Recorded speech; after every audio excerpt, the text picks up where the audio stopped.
Bem, então vamos dar continuidade ao colóquio dos 130 anos da genealogia da moral, organizado então na Unicinos, pelo professor Adilson. Casa essa que nós temos inclusive um colega que trabalhou conosco na UFPEL, o professor Denis Coitinho. Gostaria então de apresentar meu colega Clademir Araldi, professor associado da Universidade Federal de Pelotas. Ele fez a sua graduação na extinta Faculdade de Filosofia Nossa Senhora da Conceição, em 1991. Fez graduação, mestrado em Filosofia, já estudando Nietzsche, na Universidade Federal do Rio Grande do Sul, concluindo o seu mestrado em 1995, sob a orientação do professor Álvaro Valls, isso? E depois fez o seu doutorado em Filosofia na Universidade de São Paulo, sob direção da professora Scarlett Martin, concluiu então em 2002. O professor Clademir Araldi fez vários estágios na Universidade Técnica de Berlim, 2001, 2002, 2007, 2014. Atualmente coordenador do GT Nietzsche na Ampof, pertence a outras Nietzsche Societies e, sobretudo, é membro do grupo de estudos Nietzsche, o grupo do qual eu também faço parte e outros aqui presentes. Então, uma boa tarde a vocês e boa tarde, professor Clademir. Vamos à sua conferência, então. Agradeço, Rubira, pela apresentação. Queria agradecer também aos professores Adilson, a professora Márcia, pela acolhida e pela organização desse colóquio internacional sobre Nietzsche. Estou muito contente de estar aqui. E queria lamentar também a ausência de Edmilson Pascoal, que deveria estar aqui para a mesa, né, também, mas que ele não pôde estar presente por ter sofrido um acidente nesse último final de semana. Lamento muito e espero que logo possamos ter Edmilson junto de nós. O tema da mesa é sobre o niilismo, a má consciência e a questão do sujeito. Eu vou trabalhar mais sobre a terceira dissertação da genealogia da moral, sobre o niilismo e o ideal ascético, e um pouco como também retorna a questão da má consciência. E coloquei essa imagem dos dois animais de Zaratustra, da águia e da serpente, que estão ao lado da Nietzsche House em Sils Maria, que foi onde Nietzsche escreveu boa parte da obra Assim Falou Zaratustra, mas que também aí se esconde a sombra, ou melhor dizendo, o daimônio do niilismo, que é sobre o que eu vou falar. É dessa época que Nietzsche também escreveu o fragmento de Lentzer Heide, que fica mais ou menos próximo a Sils Maria, antes dele subir a montanha e depois continuar os seus estudos, e depois escrever a genealogia da moral, nesse ano de 1887. Vocês conseguem ler? E justamente eu queria começar falando sobre esse fragmento, esse escrito, O Niilismo Europeu, que foi escrito no dia 10 de junho de 1887, uma semana antes de Nietzsche ir a Sils Maria, nesse ano. E Nietzsche começa justamente com essa questão. Que vantagens oferecia a hipótese moral cristã? E Nietzsche dá 3 respostas, e talvez o último parágrafo seja o mais importante. Primeiro, ela conferiu ao homem um valor absoluto, em oposição à sua pequenez e casualidade na corrente do devir e do perecer. Em segundo, ela servia aos advogados de Deus, na medida em que deixava ao mundo, apesar do sofrimento e do mal, o caráter de perfeição, incluindo essa liberdade, o mal aparecia pleno de sentido. E terceiro, ela estabeleceu no homem um saber sobre valores absolutos e concedeu-lhe, assim, um conhecimento adequado para o mais importante. Veja bem, até lembrando que o Ângelo falou, né, que o sacerdote ascético, ele quer que a sua interpretação seja única e que seja absoluta. E aqui a interpretação moral cristã tem essa pretensão. Mas também, o Nietzsche diz, ela impediu que o homem se desprezasse enquanto homem, que ele tomasse partido contra a vida, que ele desesperasse ao conhecer. Ela era um meio de conservação. Em suma, a moral era o grande antídoto contra o niilismo prático e teórico. Estamos aqui nesse círculo de temas que Nietzsche vai trabalhar em todas as 3 dissertações da genealogia da moral. E apenas 3 semanas separam esse escrito de quando Nietzsche começou a escrever a genealogia. E eu queria só colocar, porque para mim é muito significativo o estado de ânimo que Nietzsche estava antes dele subir a montanha Sils Maria, quando ele escreve sobre o niilismo europeu. E como isso ressoa também na 3ª dissertação da genealogia. Numa carta de 5 de junho desse ano, ou seja, alguns dias antes de escrever o escrito, ele expressa uma inquietação à sua querida irmã, dizendo o seguinte: custa-me agora uma séria superação, o acerto de contas com cada dia único.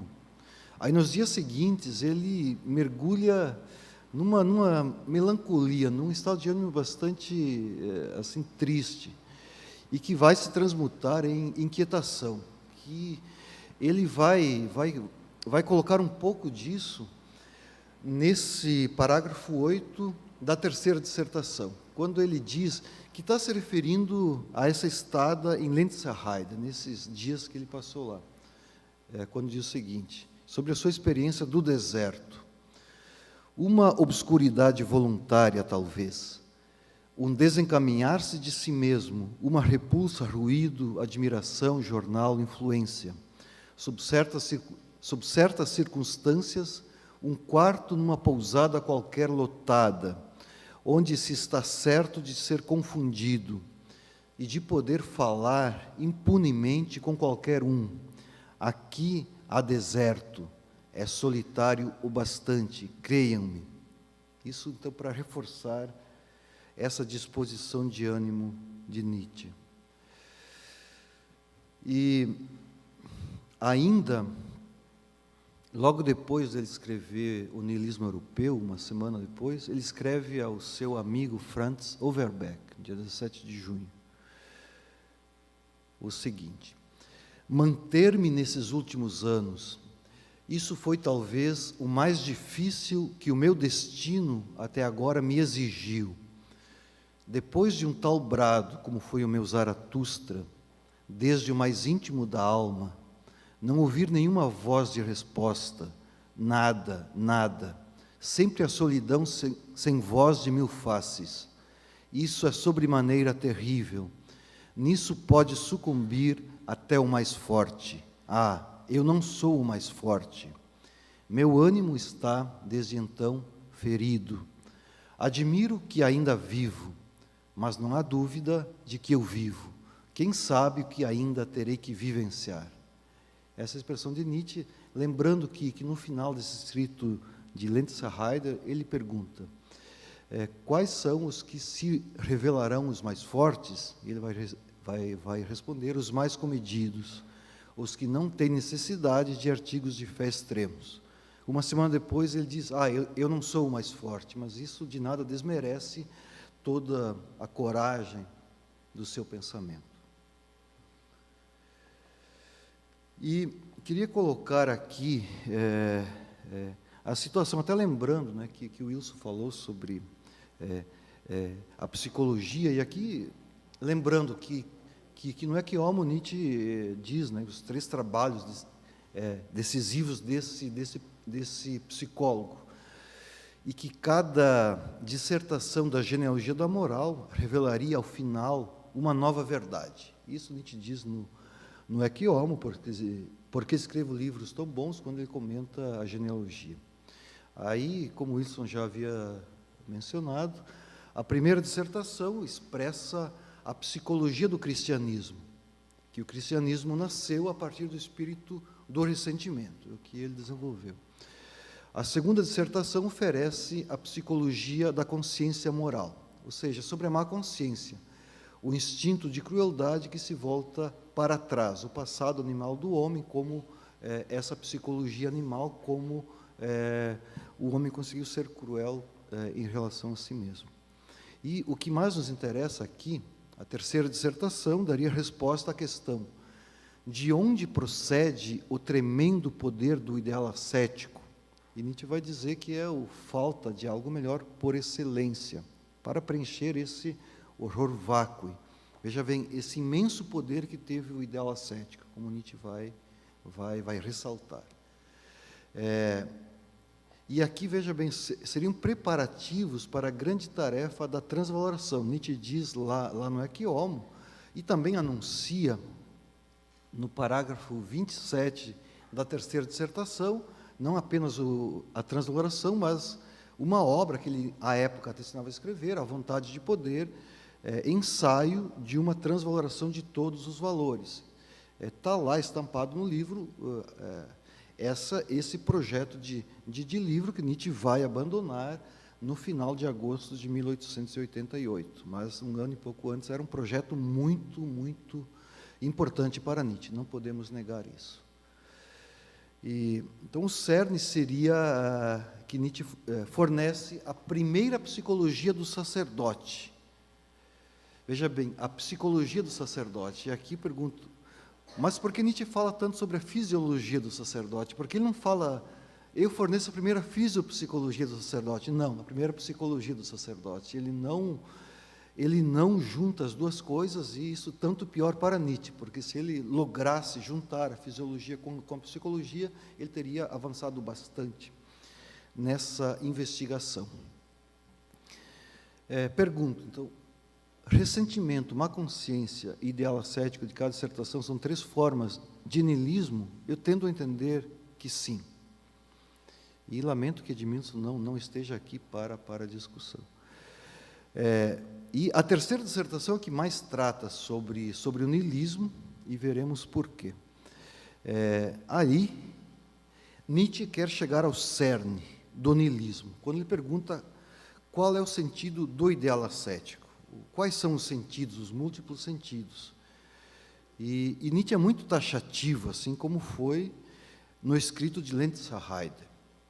O ideal ascético foi a única posição de sentido que teve um êxito duradouro na história do homem ocidental. Foi a única, e isso é bastante forte. A história do homem ocidental, que é a história das doenças do homem moral, basicamente, como Mila Lauter reforçou isso. E Nietzsche tende a sempre reforçar isso, nos póstumos também, que para fugir do caos da falta de sentido, o ser humano inventou valores morais superiores, valores morais, sobre outros valores naturais. Então, foi necessário inventar valores morais.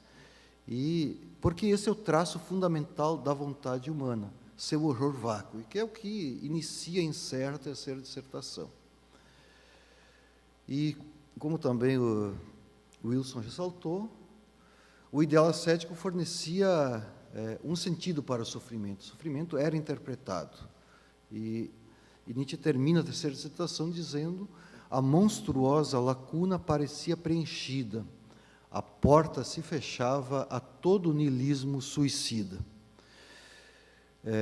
Se o niilismo bate à porta do homem moderno, e se Nietzsche pergunta de onde provém o mais estranho de todos os hóspedes, ao mesmo tempo ele diz que a moral cristã pareceu fechar a porta, pelo menos a um tipo de niilismo suicida, por mais de dois milênios. Mas o problema permanece aí.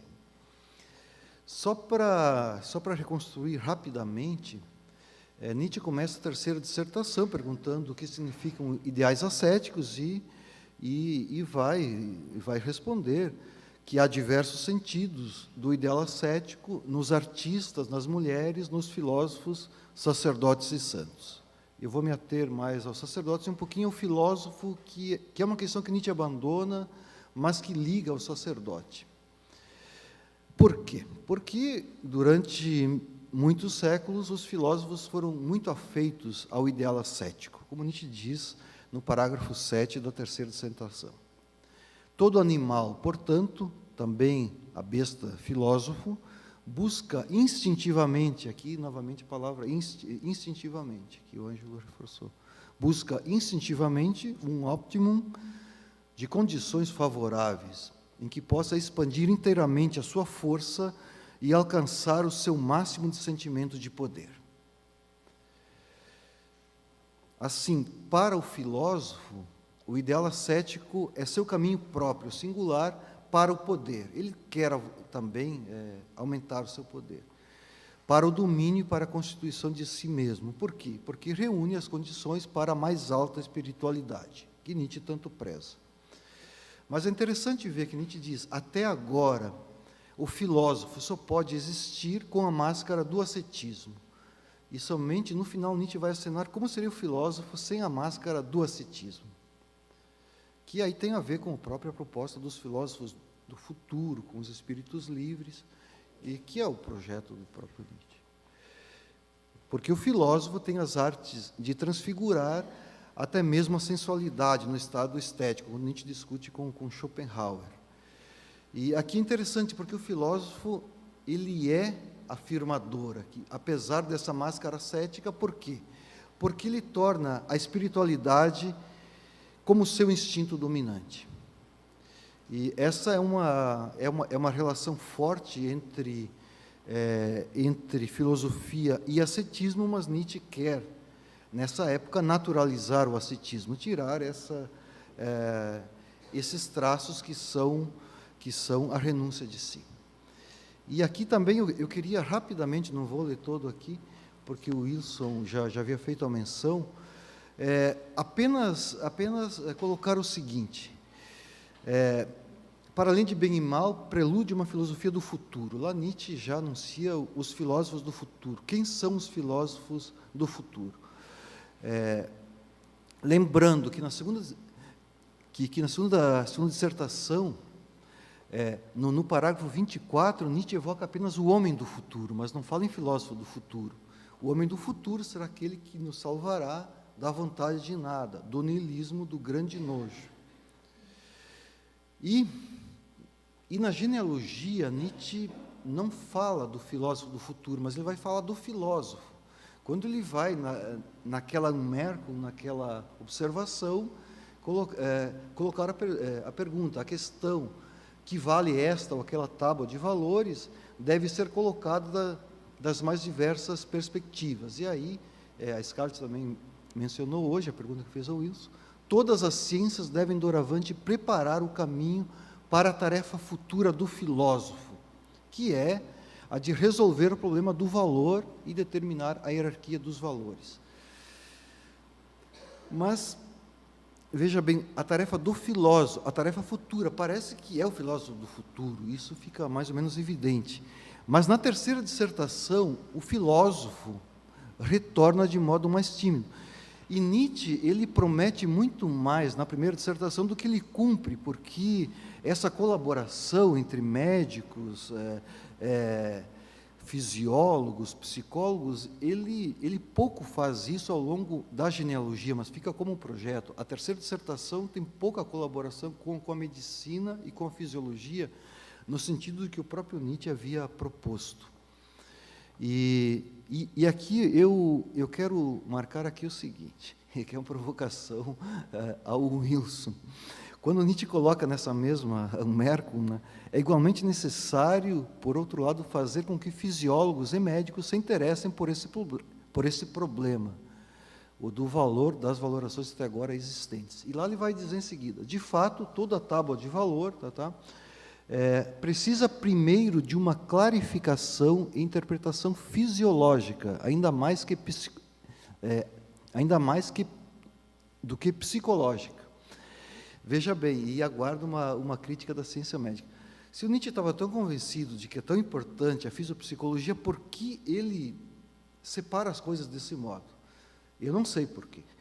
Mas veja bem, quero aqui ressaltar a importância da clarificação e da interpretação fisiológica, como ele vai fazer na terceira dissertação.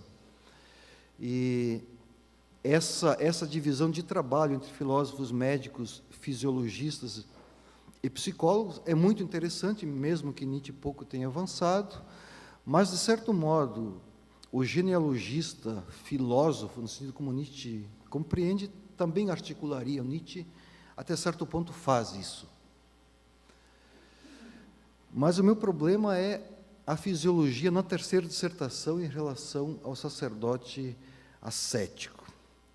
Como está imbricado na questão do niilismo. Na terceira dissertação, Nietzsche aplica a fisiologia à doença da vontade, ao niilismo, principalmente na sua expressão no padre ascético. E ele fornece aí explicações fisiológicas acerca dessa narcose da auto-hipnose, ou hipnose, né, recorrendo a James Bride, como isso falou também, ao Théodule Ribot. E o que ele quer fazer? Ele quer buscar as verdadeiras causas fisiológicas desse mal-estar dos doentes. Mesmo que a gente critique tanto a relação de causa e efeito, aqui ele está falando de Wahren physiologische Ursachen. Ele está buscando as verdadeiras causas fisiológicas. E quando Nietzsche vai para a fisiologia, ele está operando com causas e efeitos. Na fisiologia, pelo menos. Por que ele está procedendo assim? Bom, não sei, mas é o modo como ele está procedendo. E tanto assim que ele afirma em vários momentos a enfermidade do nervo simpático, a importância que possui a digestão e a assimilação. São as causas fisiológicas. Vejamos. Se a medicação que os sacerdotes ascéticos fornecem não é nenhuma cura efetiva para os males dos doentes, em sentido fisiológico, Nietzsche quer propor um projeto que seria muito promissor, como ele menciona no parágrafo 8 da terceira dissertação, que é a fisiologia da estética, que aparece nos póstumos como fisiologia da arte. Esse projeto surge quando Nietzsche trata do ascetismo dos filósofos e dos espíritos fortes, que precisam de solidão e recolhimento como condição para suas tarefas criativas. É uma outra tentativa de dar conta do niilismo que Nietzsche aqui apenas menciona e que volta nos meses seguintes até 1888, mas que aqui apenas menciona. A arte retornará depois no final. E aí Nietzsche começa a fazer uma psicologia e uma fisiologia do padre ascético que não estão imbricadas, pelo menos aparentemente. Mas Nietzsche faz isso com boa consciência. Ele se coloca entre os filósofos, nós filósofos, aqui emprega o nós, depois nós psicólogos, mais adiante. Está entre os filósofos que estimulam o ideal ascético, o ideal ascético como livramento das coerções, perturbações, compromissos mesquinhos, para ter-se ao que há de nobre, a castidade ao passado, a serenidade semelhante a um jardim de Epicuro, que para o eremita moderno Nietzsche é mais um deserto sem amigos. Veja bem, Nietzsche aqui está valorizando bastante a vida contemplativa. E até o elogio da castidade que ele faz, né, a transfiguração da sensualidade através do estado estético, né, é bem num sentido provocativo, né? Mas os filósofos sozinhos eles não conseguem, precisam da ajuda dos fisiólogos para examinar o vínculo estreito que há entre filosofia e ascetismo. E aí o Nietzsche vai dizer, tendo em mente o metro dos antigos gregos, ele, o amante da solidão, ele se distancia dessa laboriosidade do ser moderno, dessa híbris, do poder do homem moderno de violentar a natureza e de violentar a si mesmo, essa crueldade. E aí chegamos ao parágrafo 10, que Nietzsche faz uma breve genealogia do espírito filosófico, desde os velhos brahmanes, passando por todos os disfarces, metamorfoses ascéticos da filosofia até o próprio Nietzsche. E ele continua assim, temos a impressão de que Nietzsche vai fazer um tratamento muito interessante. Bom, se o filósofo só existiu com a máscara do asceta, como será o filósofo agora propriamente possível para além dessa máscara ascética? E aí ele pergunta, no parágrafo 10, isso mudou realmente? O colorido e perigoso bicho alado, o espírito, que essa lagarta abrigava, foi afinal despido de seu hábito e solto à luz, graças ao mundo mais ensolarado, mais cálido e luminoso? Existe hoje suficiente coragem, ousadia, confiança, vontade do espírito, vontade de responsabilidade, liberdade de vontade, em itálico, para que de hora em diante o filósofo seja realmente possível? Aqui está como questão. Há mais interrogações e reticências do que respostas. E acho que foi Hernani que falou, né, que a genealogia ela não tem resposta para todos os problemas que Nietzsche colocou. E se nós olharmos as 3 dissertações, boa parte desses parágrafos terminam ou com reticências ou com interrogações. E às vezes aparece com um traço, que o traço exige uma pausa de seus leitores, quando são dois traços é uma pausa longa, que é um assunto que merece bastante. Então a genealogia tem esse caráter incompleto, por isso que o Nietzsche conclui a 3ª dissertação e logo ele faz projetos para uma 5ª, para uma 6ª, para uma 4ª, para uma 5ª e para uma 6ª dissertação. Esse é o caráter incompleto, e aqui nós temos uma interrogação seguida de reticências. Há mais reticências do que respostas. Aí, essas perguntas que Nietzsche dirige aos fisiólogos quando ele ataca seriamente o problema do ideal ascético. E aqui Nietzsche diz, chegamos ao ponto que eu ataco o problema de frente, com seriedade. Que significa o ideal ascético para o padre ascético? E Nietzsche dá uma primeira resposta, no parágrafo 11.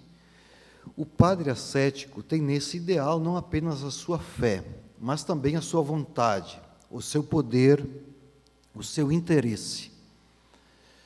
E o que acontece é que, com esse modo monstruoso de valorar, o padre ascético, o seu olhar rancoroso, com o seu ressentimento, trata a vida como um caminho errado, volta a vida contra si mesmo. Isso vai ser o trabalho da má consciência. Com isso, temos essas autocontradições da vida sacerdotal.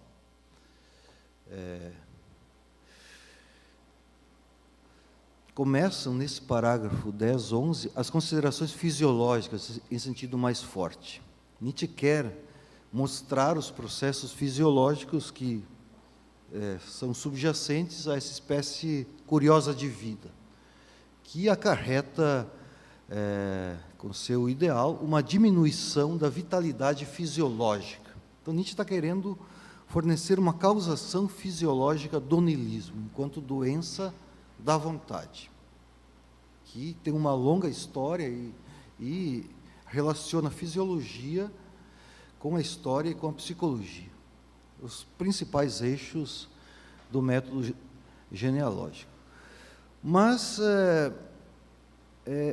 há também respostas que são pouco satisfatórias, para mim, pelo menos, porque quando a gente traz o instinto des Lebens, o instinto da vida, para mim não é uma resposta que ajuda muito para resolver esse problema.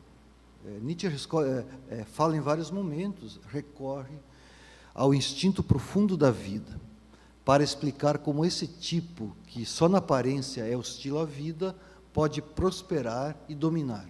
Ele diz, no parágrafo 11, deve ser interesse da vida mesma que um tipo tão contraditório não se extinga. Aqui domina um ressentimento ímpar, aquele de um insaciado instinto e vontade de poder, que deseja assenhorear-se não de algo da vida, mas da vida mesmo, das fontes da vida, usar a força para estancar as fontes da força, num outro sentido. Vejam bem, há um insaciado instinto e vontade de poder que está atuando no padre ascético. A mim, me parece que Nietzsche quer mascarar os compromissos ontológicos fortes, como eu entendo, de sua concepção vitalista, antropomórfica, de vontade de poder. Nesse sentido, concordo bastante com Moore, como Nietzsche reconstrói a sua concepção de vontade no século XIX. Quando Nietzsche deriva a vontade encarnada de contradição diante da natureza, desse autêntico instinto da vida, der wahre Instinkt des Lebens. Quando afirma, ele mascara esses compromissos ontológicos, porque ao final do parágrafo 12 ele diz: existe apenas uma visão perspectiva, um conhecer perspectivo, e vai trabalhar também a vontade de poder de modo perspectivista. Isso ameniza, mas a mim não está resolvendo o problema.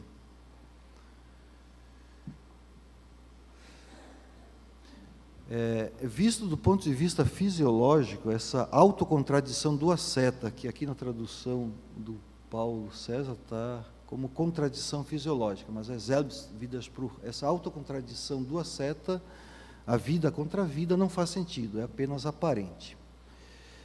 Fruto de uma incompreensão psicológica. E Nietzsche quer contrapor a realidade dos fatos. Nietzsche, aqui os Tatbestand. Quando Nietzsche vai para a fisiologia, ele está interessado com a realidade dos fatos, porque fatos fisiológicos interessam bastante para Nietzsche.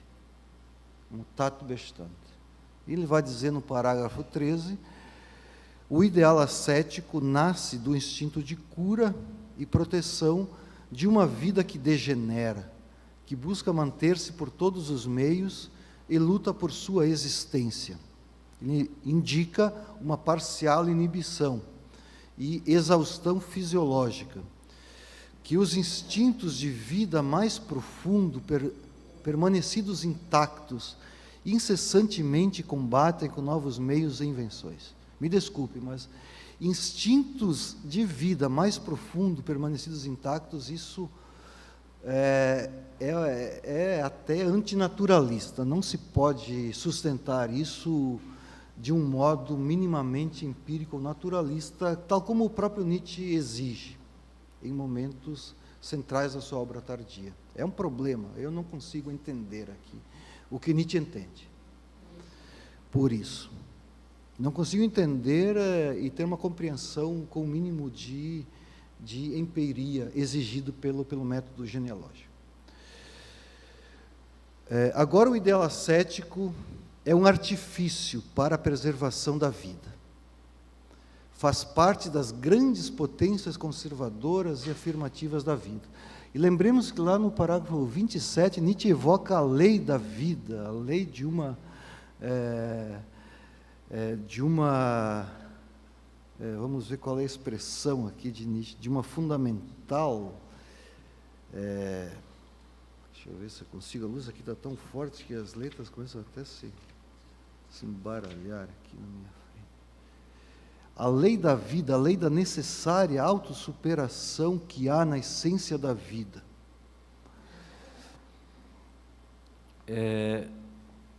É desse conceito de vida que ele vai compreender porque o ideal ascético é esse artifício. E entendo que nós continuamos no paradoxo. Nietzsche quer fornecer as causas dessa doença, pois o homem tornou-se um animal doente. Mas tem também o aspecto afirmativo. O homem é também o grande experimentador de si, prenhe de futuro. E são aqui ressonâncias, principalmente de Bem e Mal 203, onde aparece a transloração e Nietzsche acredita no futuro criador do ser humano. E também como termina a segunda dissertação 24, como Nietzsche evoca esse homem do futuro, vencedor do Deus e do nada. É uma ambiguidade inquietante. O animal mais corajoso também está exposto à mais longa e terrível enfermidade. E assim Nietzsche articula sua análise fisiológica do ideal ascético e do niilismo com considerações históricas, e isso está em vários momentos. Mostra como ocorrem epidemias da saciedade de viver. Ele menciona a dança da morte de 1348, o pessimismo parisiense desde 1850, o alcoolismo, a dança de São João e de São Vito na Idade Média, a depressão e a onda de suicídios na Alemanha depois da Guerra dos 30 Anos, que no século XVII. Está nos parágrafos 13 e 17. E outros exemplos também, que são os exemplos que Ribot também utiliza. E no parágrafo 21, podemos acrescentar ainda essa lista, nas palavras de Nietzsche: epidemias epilépticas, sistema nervoso arruinado, paralisias terríveis, depressões prolongadas, histerias das bruxas, sonambulismos, delírios coletivos sedentos de morte. Aqui temos esses efeitos nefastos do ideal ascético. Essa vontade de autodestruição surge do instinto de espiritualidade que quer negar a natureza e tem como consequência o tédium vitae, o spleen, como diria Baudelaire, a saciedade de viver, o niilismo. Nietzsche está preocupado aqui em mostrar que a potência própria do ideal ascético é ambígua, como ele vai dizer. E ele expressa assim, essa ambiguidade da luta da vida ascética contra a morte, no parágrafo 13. A negação que ele lança à vida traz à luz, como por milagre, uma quantidade de afirmações mais delicadas. Sim, mesmo quando ele se fere, esse mestre destruidor de si mesmo, é ainda a ferida que o obriga a viver. E assim Nietzsche diz, nosso planeta, a Terra é o planeta ascético e se tornou um grande hospício, um grande hospital. E assim ele tem uma proposta de, como aparece também em vários momentos da obra, que os doentes são o maior perigo para os sadios, é que é necessário proteger os sadios dos que são doentes. E aqui queria só fazer um parênteses para colocar um aspecto importante que não sei se há interpretações sobre esse aspecto. Quando Nietzsche diz o seguinte: se o grande nojo do homem e a grande compaixão pelo homem um dia se casarem, darão à luz o que há de mais monstruoso no mundo, a última vontade de homem, a sua vontade de nada, o niilismo. Então, parece que ainda o niilismo, como vontade de nada, ele não explodiu, porque esse casamento ainda não aconteceu. E podemos perguntar se é desejável que esse casamento ocorra. Nós estaríamos ainda em um niilismo incompleto sobre esse aspecto. Mas a vontade de poder dos fracos teve êxito em tiranizar os sadios, através do padre ascético. Contra isso, o filósofo Nietzsche quer reabrir o caminho para o futuro criador do homem. E assim se mostra o sentido do sacerdote ascético. A dominação sobre os que sofrem, sobre o rebanho doente. Ele vai colocar na sequência. Mas esse padre ele é um pastor estranho, um sujeito estranho. Ele é médico e enfermeiro ao mesmo tempo, mas ele é também doente. Mas ele é sadio o suficiente para ele poder dominar os doentes. Para ser pastor, para ser o salvador desse rebanho doente, para dominar os que sofrem, para propor um sentido ao seu sofrimento. Esse aspecto é interessante, se nós pensarmos também que não apenas no século XIX haviam rebanhos doentes, mas no século XXI também há rebanhos doentes e há sujeitos que se alvoroçam como pastores, como messias. Pode ser interessante para compreender a psicologia das massas, aliado a considerações fisiológicas. Mas é curioso que o Nietzsche também elogia o asceta, isso temos que prestar atenção. Por quê? Porque o asceta, como Nietzsche diz no parágrafo 15, é a primeira forma do animal mais delicado. Ele evolui para um novo tipo de animal de rapina, trava guerras de espírito, representa novos tipos de ferocidade animal. Ele tem um traço rapinante também, esse estranho pastor. Mas o efeito é que ele torna o rebanho ainda mais doente. Apesar de tudo, ele consegue dar um sentido, que ele julga ser o sentido. Mas que Nietzsche, fisiologicamente visto, diz, ele descarrega os afetos dos sofredores, faz esse movimento. E aí Nietzsche quer expor a verdadeira causação fisiológica do ressentimento. É o entorpecimento da dor através do afeto, que caracteriza fisiologicamente a vida desses doentes. E aqui o que o Ângelo já falou, o sofredor, a palavra instinto, instintivo, o sofredor busca instintivamente causas, agentes culpados para o seu sofrimento, para ter alívio, descarregar, entorpecer, anestesiar, betäubung, busca narcóticos para seus males. E a tese que o Wilson colocou, aqui reforça, o sacerdote ascético é aquele que muda a direção do ressentimento. Mas, aqui ressalto, há essa mudança, não vou entrar aqui no sentido de o que significa mudar, apenas apontar. As verdadeiras causas para o sofrimento dos fracos, nesse momento, para a gente, são fisiológicas. E aí ele vai colocar a enfermidade do nervo simpático, pobreza de sulfato e fosfato de potássio no sangue, estados de tensão do baixo ventre que impedem a circulação do sangue, a degeneração dos ovários, etc. Algo que hoje um bom exame de sangue revelaria as causas fisiológicas. Mas tentar apontar, já que Edmilson não está aqui entre nós, apenas apontar para o sentido dessa resposta. O que significa mudar a direção do ressentimento? Está no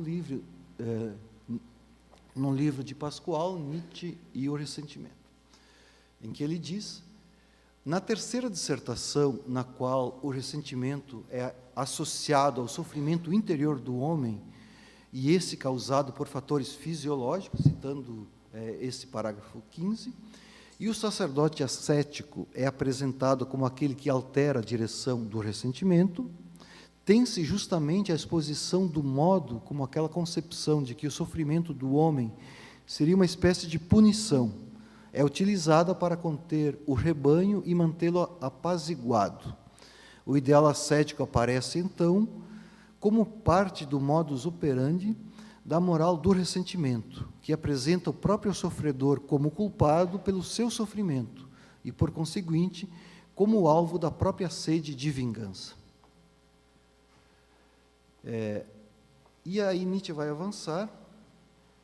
O instinto de cura da vida experimentou através do sacerdote ascético. Novamente, o instinto da vida. Nietzsche quer mostrar que esses remédios que o estranho pastor forneceu não curam fisiologicamente falando. Por isso, culpa, pecado são apenas uma interpretação de um fato e de uma indisposição fisiológica. Não é um médico, esse sacerdote ascético, mas é um pastor que quer mitigar o sofrimento, a profunda depressão. E Nietzsche fala também a tristeza negra de Schwarze Traurigkeit, utilizando narcóticos, calmantes e afetos estimulantes.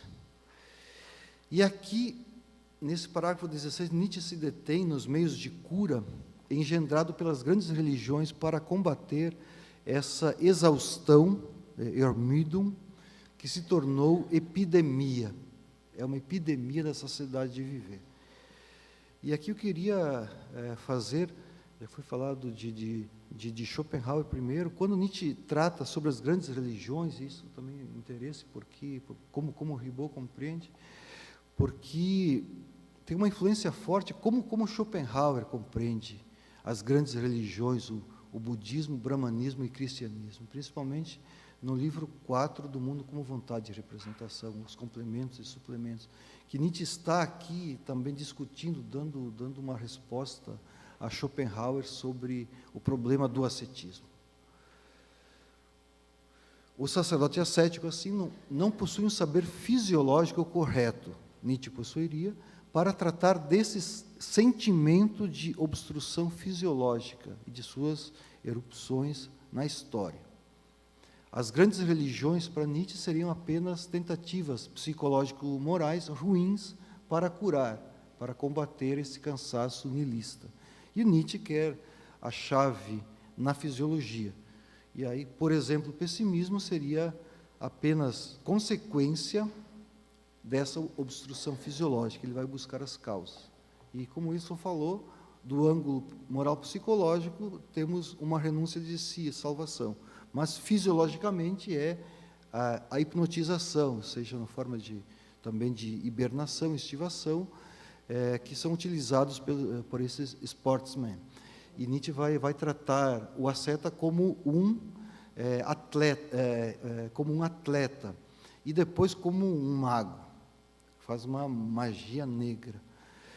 É decisivo, nesse momento, aplicar o saber fisiológico para analisar esses treinamentos rigorosos do sacerdote ascético para compreender a depressão fisiológica. Veja bem, é uma depressão fisiológica, a gente não está falando aqui psicologicamente, em termos psiquiátricos.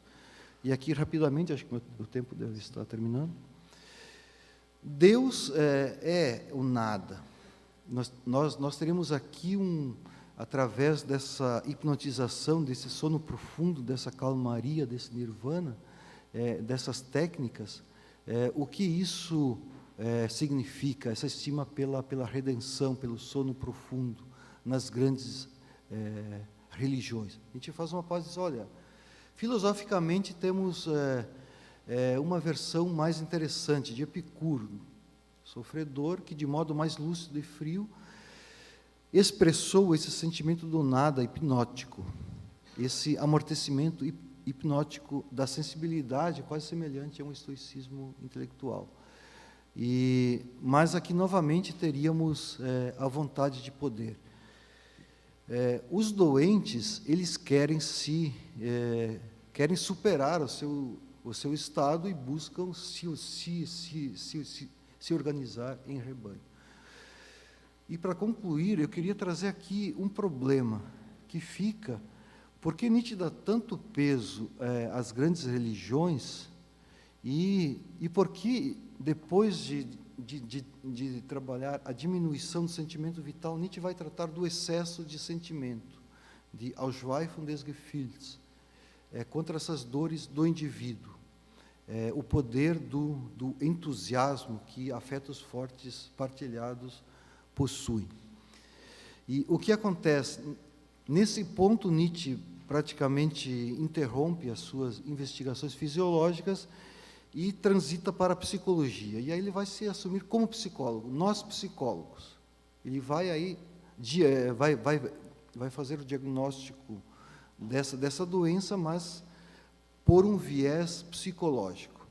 E aí Nietzsche vai fazer uma remissão à má consciência, ao sofrimento do homem consigo mesmo, dessa violenta separação do mundo animal, que ele expôs na segunda dissertação. Mas aqui ele coloca no sacerdote ascético. O sacerdote ascético reinterpreta a má consciência animal, o segundo aspecto que tem a má consciência, como pecado. O próprio sofredor, ele é culpado. E essa interpretação, como sabemos, em Nietzsche, teve efeitos fatais, letais. Quando o doente, agora como pecador, é culpado por seu sofrimento. Aqui teremos um olhar hipnótico, né, semelhante a, como ele fala, né, a galinha que não consegue sair do seu círculo. O sofredor vê em toda parte culpa, pecado. E agora o sacerdote ascético é um mago. Essa é a magia negra, ele consegue hipnotizar. E aí a dor, porque veja bem, Ângelo falou, o excesso de sentimento é afirmador. Não, aqui, em que sentido afirmador? Aqui nós temos a dor, porque causa dor. O sacerdote ascético, ele é um artista do sofrimento, porque esse excesso de sentimento ele se expressa como dor. Se nós tivermos aqui uma fisiopsicologia, teremos um grande avanço para compreender esse imenso poder do sacerdote ascético. Mas me parece que Nietzsche não tem essa fisiopsicologia, e o problema, para mim, está muito grave. O que acontece no final? Nietzsche vai apenas sinalizar para os espíritos livres, para os ateus, para os homens do conhecimento, os ateístas desiludidos, vai alertar para não superestimarmos a verdade. Então, contra a superestimação da verdade, Nietzsche insinua que é preciso santificar a mentira, que é preciso ter a vontade de ilusão com boa consciência. Então, superaria a má consciência do sacerdote ascético com a boa consciência da vontade para com a arte. Mas não é uma solução. Até o John Weber quer dizer, não, nós temos uma saída estética para esse problema na terceira dissertação. Não tem uma resposta definitiva, porque a gente disse, olha, é um problemão, eu vou escrever uma obra, lá, vontade de poder, ensaio de transformação de todos os valores, em que eu vou desenvolver mais esses temas. Então, o próprio Nietzsche acena aqui, ele está com um problema grande, mas o imenso poder que o sacerdote ascético atingiu e que resultou no niilismo, Nietzsche não tem um antídoto. Mesmo que ele disse que a arte é um antídoto contra o niilismo, aqui não é suficiente as condições, embora ele vai tentar. Então, eu queria concluir dizendo o seguinte, eu tenho um colega meu de Pelotas, que casualmente está aqui do lado, aqui como mediador, que acha que a Transvaloração, em 1988, vai ser uma resposta a esse problema aqui. Mas eu entendo que o problema do niilismo, Nietzsche não tem uma resposta que seja satisfatória, e nem sei se filosoficamente é possível fornecer uma resposta ao grande poder que teve o niilismo, mas concordo que aqui na genealogia nós terminamos com uma grande interrogação. Então, essa relação entre niilismo e ideal ascético, ela é muito instigante e filosoficamente motivadora em Nietzsche, mas a genealogia da moral, ela é uma obra que tem um caráter muito, muito aberto para dizer, não, temos aqui um caminho promissor para termos uma resposta a isso. E com isso queria concluir a minha fala. Agradeço.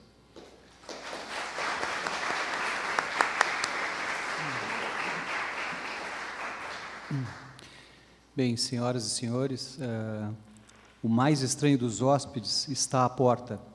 Pergunto quem de vocês quer abri-la. Então, vamos começar por aqui. Também, se me permite começar pela pergunta do professor Jacóia, ele tem um compromisso logo agora em seguida. Então, começamos pela pergunta do professor Jacóia, já passo para você, tá? Depois, Hernani. Sim, pode ser três questões, uma por uma. Começamos uma questão por uma, tá? Uma por vez, uma lá aqui, tal, depois de falar. Depois fizemos uma rodada, umas questões mais gerais. Muito obrigado. Eu vou fazer uma intervenção muito breve. Em primeiro lugar, eu queria te dar os parabéns. Eu fiquei fascinado pela sua exposição, extremamente instigante e corajosa, acho, bastante corajosa. O que eu queria lhe dizer são duas coisas, bastante simples.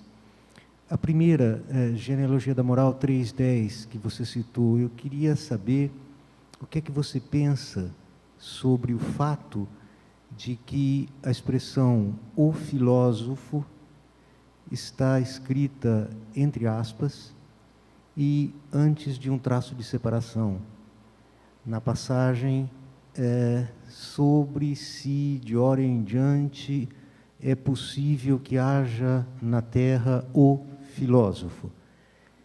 Como é que se interpreta essa expressão e o modo como ela aparece nesse texto? E a segunda observação é uma tentativa de diálogo.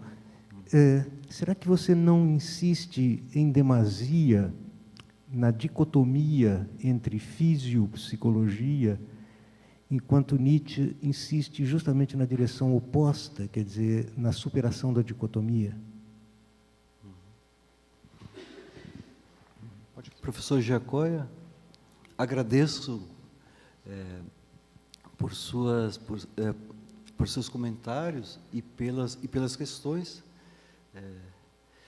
E sobre a primeira, não sei se eu tenho uma arte boa de interpretação sobre o filósofo, entre aspas, e seguido por esse traço, nesse parágrafo 10. Eu li, Stegmaier procura assim, mapear todos os sentidos que tem o travessão na obra de Nietzsche, né? E as aspas, a gente sabe que Nietzsche está querendo dar um sentido próprio ou criticar um sentido pejorativo que teve o filósofo. Eu tendo a ver que Nietzsche pode até ser irônico ao filósofo do passado, mas que ele, mesmo estando entre aspas, esse filósofo aqui tem um caráter especial, porque quem escreveu, além do bem e do mal, prefácio, é uma filosofia do futuro. E os filósofos do futuro, como o filósofo é tão importante ao final da primeira dissertação, Nietzsche não iria terminar a terceira dissertação com o filósofo sendo jogado numa posição subalterna ao psicólogo ou ao fisiólogo. Mas eu acho que ao final os traços desse filósofo Nietzsche vai colocar nos espíritos livres. Essas menções que ele coloca nesse parágrafo 26, 27, até fazendo referência à seita dos assassinos, que os cruzados terem conhecido no século XII, XIII, é bem interessante porque essa libertação, né, isso seria já um caminho, né, aberto, embora os filósofos do futuro são mais do que espíritos livres, porque eles são criadores, mas esse espírito livre já está nesse caminho criador. Mas eu não tenho uma resposta satisfatória. Reconheço que não. Para mim, não há muito como compreender porque está entre aspas, se antes ele estava lá, o filósofo, no sentido mais forte. Por isso, não é uma boa arte de interpretação. Mas é o que eu posso dizer. E sobre a separação, sim, eu concordo contigo que eu salientei bastante a dicotomia psicologia-fisiologia. Nietzsche quer superar a dicotomia, mas a minha dúvida é justamente por isso. Para superar a dicotomia, Nietzsche teria que ter já um método uma fisiopsicologia minimamente constituída. E eu não consigo encontrar isso na terceira dissertação. Se eu concordo que é o momento que Nietzsche aplica melhor a fisiopsicologia, mas ainda não está bem fechado fisiopsicologicamente. Então, minha pergunta, assim, a minha resposta é que não há em Nietzsche. Entendo que ele queira superar, mas eu não vejo ainda aí uma superação dessa dualidade, efetivamente. Então, é o que eu posso responder. Agradeço muito as suas questões. Bem, obrigado. Ângelo? Duas coisas rápidas. Eu agradeço, Vladimir, nós falamos sempre disso, como sempre, há coisas nas quais concordamos, há coisas nas quais nós não concordamos. Duas coisinhas, uma rapidíssima, e depois uma coisa que eu leio. Aquele excesso que você disse, bom, eu te perguntaria qual é a direção daquele excesso? É sempre negação da vida, é sempre algo para baixo. Então, não existe um excesso em si. de força, existe para baixo, para cima. Qual é a direção? Por isso que eu disse, não desenvolvi isso, é claro, mas você sabe, é um trabalho que estou fazendo agora, que a direção é um dos pontos centrais. Isso é para responder, já que você falou como se fala, me colocou em causa, fiz referência a mim, digamos. Sim. Depois, a tua fala me fez lembrar um fragmento, que é um fragmento preparatório ao Crepúsculo dos Ídolos 35 e 33, onde diz o valor natural do altruísmo, do egoísmo, e depois onde se fala do altruísmo. Neste fragmento preparatório, que contém os dois, é claro que Nietzsche fala muito melhor do que fala, nos explica mais. Bom, leio este pedaço.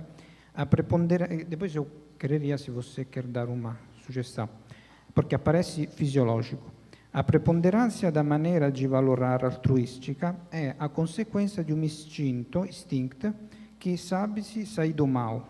O juízo de valor no grau mais baixo diz aqui, aspas, eu não tenho muito valor, fecha as aspas.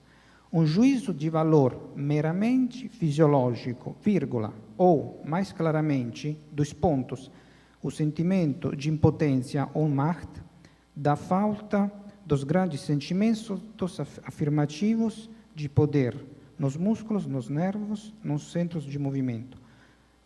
Juízo de valor meramente fisiológico, ou mais claramente, sentimento de impotência. Aqui estamos falando do altruísmo. Se estivéssemos falando do egoísmo, seria mais de força, mas o ponto é o mais de força, não é o egoísmo, o altruísmo, porque eu mostrei, não há um agir não egoístico, não há um agir egoístico. O que você acha a respeito desse fisiológico ou mais claramente? É claro que você não tem o texto, mas sim, seria sim. preciso, mas quero uma sugestão, uma linha, isso. Sim, sim. Eu penso que essa última questão, eu não teria uma resposta agora que fosse satisfatória, porque é um sentido complexo aí que teria o fisiológico, eu teria que pensar mais, mas enquanto isso eu vou te respondendo a primeira questão. Veja bem, esse excesso de sentimento, o que o padre ascético está querendo fazer? Ele está querendo anestesiar a dor através de afetos veementes. Então, essa dor surda, essa dor contínua, que está causando tantos males, qual é a estratégia desse mago? É através de um grande afeto. E por isso que o pecado ele tem essa função. Porque se eu tenho uma dor que ela é contínua, mas que ela incomoda, se eu tiver um afeto veemente, se eu for assistir a uma fogueira, um herege sendo queimado, eu vou esquecer dessa dorzinha, de uma simples dor de dente. O pecado tem esse efeito hipnótico, porque consegue amortecer um amortecimento geral. Essa é o training, essa é a técnica, né? Então, veja bem, o transbordamento, o excesso do sentimento, a direção é simplesmente para fora. Tem que externalizar, né? Então, o fato de extravasar os afetos seria uma cura para essa dor surda. Mas o que acontece? Tem que ter meios sempre mais fortes. É como uma droga que ela já não resolve mais, tem que ter uma dose sempre mais forte. Não são doses homeopáticas. Então, talvez eu precise de coisas mais fortes. Não basta ver um herege sendo queimado, precisa de coisas ainda mais terríveis, né? E então essa betäubung, né, essa anestesia desses males. Esse é o processo. E aqui a gente está falando apenas de para fora, extravasar. Mas justamente mais dor, porque quanto mais dor tem, mais vai extravasar com êxtase. São êxtases. O êxtase simplesmente não tem, é simplesmente colocar para fora. É apenas isso. Agora, você me desculpa, a segunda questão eu tenho que pensar mais, porque eu já dei uma arte de interpretação ruim ao Giacoia, e vou ter que pensar mais nessa questão, porque ele...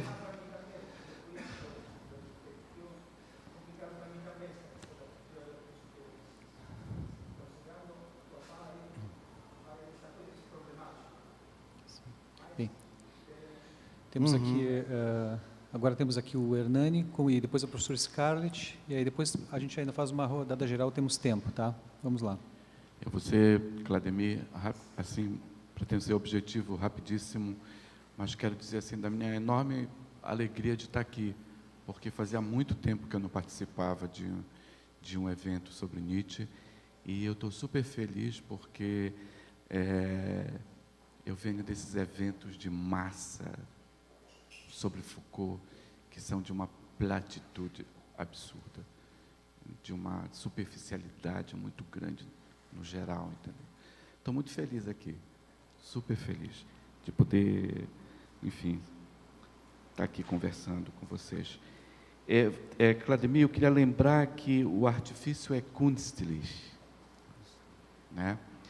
E por isso eu queria lembrar que a terceira dissertação da genealogia da moral começa com Wagner. Passa pela promessa de felicidade, Stendhal contra Schopenhauer, e por isso eu queria perguntar o que é que tu pensas sobre o lugar de Wagner, o lugar da arte, por conseguinte, enfim, do elemento estético tão forte em Nietzsche na terceira dissertação. Porque a minha posição é de que, sem essas referências, é impossível entender também a vitória do padre ascético. Quer dizer, o padre ascético também é um artista. Né? Lembrando, isso é um ponto que eu queria te ouvir. Quer dizer, ele é um construtor de artifícios. Né? E ele se sai muito bem, porque ele constrói um artifício maravilhoso no sentido da consolação e da culpa, etc., que é a vida eterna. Uma outra coisa, por isso no final está escrito lá no teu que o sacerdote é um artista do sentimento de culpa. E aí eu acho que é impossível compreender isso sem essa referência tão importante a Wagner. Né? E lembrando talvez que justamente a ideia talvez do extravasamento dos afetos na genealogia, novamente uma questão ligada à estética, talvez seja aqui a resposta provisória do Nietzsche ao problema da catarse, ao problema da catarse trágica. Não é compaixão e medo, não é atingir equilíbrio e harmonia depois do extravasamento da compaixão e do medo. Há o extravasamento dos afetos, no plural, e um êxtase. Entende? Então, talvez assim, na minha ideia de quem sempre ficou ligado muito à estética em Nietzsche, como uma espécie de solução mesmo que provisória. Daí que, enfim, o cristianismo não pode ser trágico. Hernani, muito obrigado, agradeço e concordo. O cristianismo não pode ser trágico. E eu não falei sobre Wagner, porque aí abriria um campo grande de análises, mas quero dizer que tenho essa preocupação, tanto assim que o projeto futuro ao CNPq será tratar a questão do valor pelo viés da fisiologia da arte. Porque a fisiologia da arte é mencionada aqui na terceira dissertação e depois também, no caso, entre parênteses, e depois ela reaparece também no caso Wagner, o projeto. Então, não é por acaso que está aí.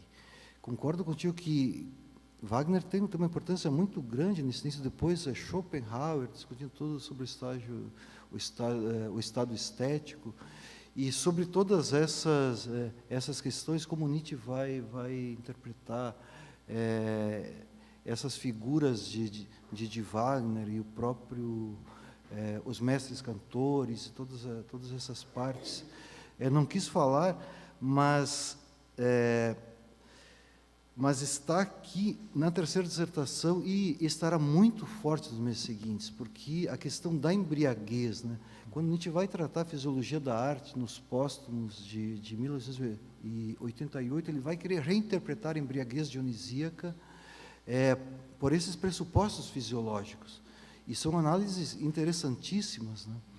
E aí, concordo, temos um campo muito interessante, porque Wagner não vai sair desse horizonte de Nietzsche até o final de 1988.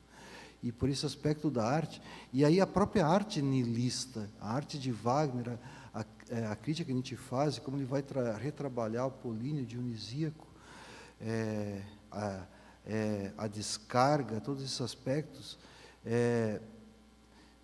é um projeto que eu não tenho, assim, concordo agradeço as tuas considerações e vou dizer o seguinte, é um problema meu que eu quero investigar. Espero que via CNPq, se for aprovado o projeto, porque é algo que para mim me instiga muito, porque eu quero ver até onde Nietzsche vai nessa questão da arte em 1888. Sim.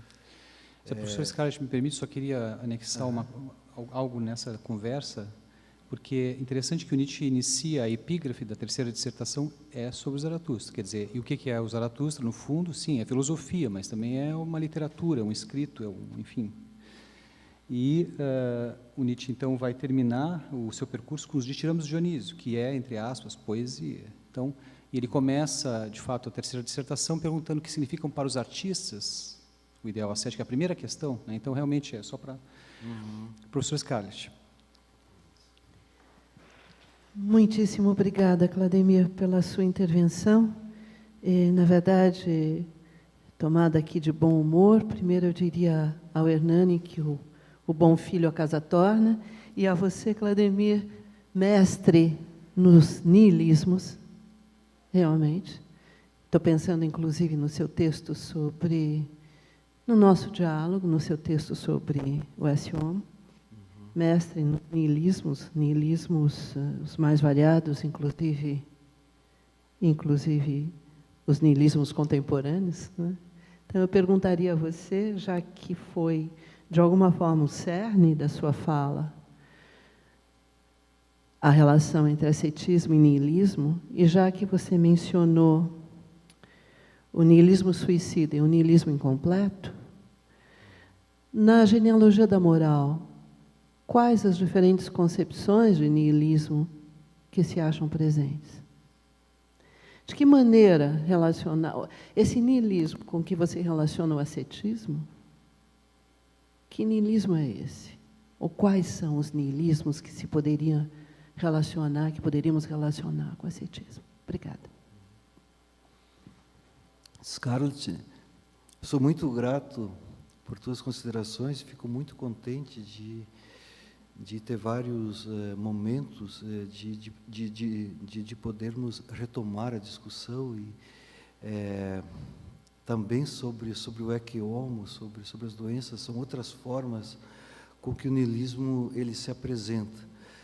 E o escrito de Lentzer Heide, ele é mais rico sobre o nihilismo porque apresenta várias formas do nihilismo, né? Nós temos o nihilismo extremo, quando Nietzsche coloca o eterno retorno sob o signo do nihilismo, e aqui não temos nenhuma menção ao eterno retorno, que foi importante há pouco. Temos toda essa derivação moral mais analisada de um modo mais com argumentos, como processo histórico de autodesvalorização dos valores. E aqui, na terceira dissertação, nós temos esse nihilismo moral, que ele é o resultado desse longo processo, desse trabalho de adoecimento do ser humano. Então, ele é o resultado desse longo processo de adoecimento do homem moral, causado pela a moral cristã e pelo sacerdote ascético por sua atuação. Essa é a forma que Nietzsche mais trabalhou no nihilismo e é a que mais aparece na terceira dissertação. Mas tem uma outra forma que eu lembro já desde as nossas primeiras conversas, lá por 1996, 97, que eu colocava, mas há um outro sentido de niilismo, que é aqui o horror vácuo, que é um niilismo que ele se apresenta como traço fundamental da vontade. O homem prefere querer o nada a não querer. E esse horror vácuo, ele aparece já na antiguidade e não necessariamente pela experiência moral cristã ou judaica. Ele aparece já nos filósofos antigos, aparece já os céticos, Nietzsche coloca, os cínicos teriam já esse niilismo. E esse seria o tédium vitae, né? Esse seria esse vazio. E isso cria um problema, porque é o que abre a primeira e terceira dissertação, o primeiro parágrafo e o último parágrafo da terceira dissertação. O homem ainda preferirá querer o nada a nada querer, que é o niilismo enquanto vontade de nada, e a vontade de nada é vontade de destruição e vontade de autodestruição. E isso para mim é algo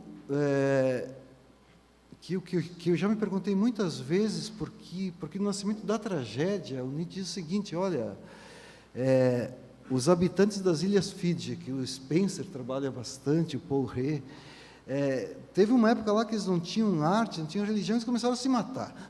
Então, ondas de suicídio coletivo. Então, o ser humano, se ele não tem um sentido para a sua dor, ele sempre vai ser artista, porque o sacerdote ascético ele é um artista dos sentimentos de culpa. Então, nós estamos sempre... Há um vazio que está, horror vácuo, né, latente. Por isso, Nietzsche coloca lá um hiato entre dois nadas.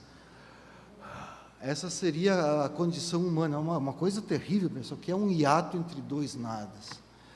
E parece que essa necessidade de ilusão, de arte, é o que preenche, é o que dá sentido à vida humana, mas é provisório.